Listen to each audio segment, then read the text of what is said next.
The United States has 104 nuclear reactors in 31 states, raising the question based on Japan. What about those reactors and nuclear faults underneath? And David Wright decided to look more deeply into that. David?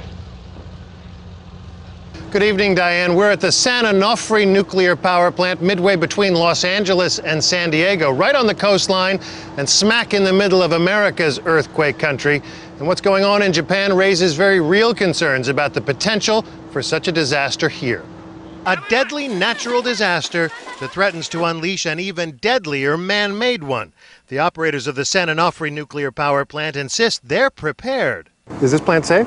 Well, absolutely, this plant is safe. We asked the White House to explain how U.S. nuclear safety standards compare to Japanese ones. U.S. power plants are designed to very high standards for earthquake effect. Of the 100-plus nuclear power plants in the U.S., 11 are in areas prone to earthquakes. Early indications are the Daiichi reactor withstood the quake and the tsunami.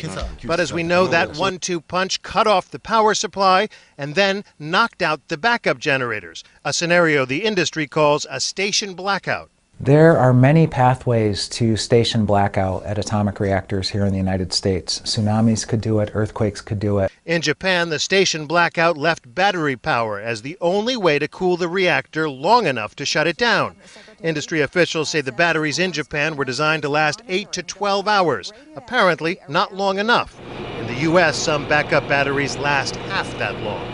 Some of the batteries in the U.S. are not as good as the Japanese. Here at San Onofre, they say they have learned a lot from past disasters. Now, of course, nuclear power plant operators have one more disaster to study. Diane?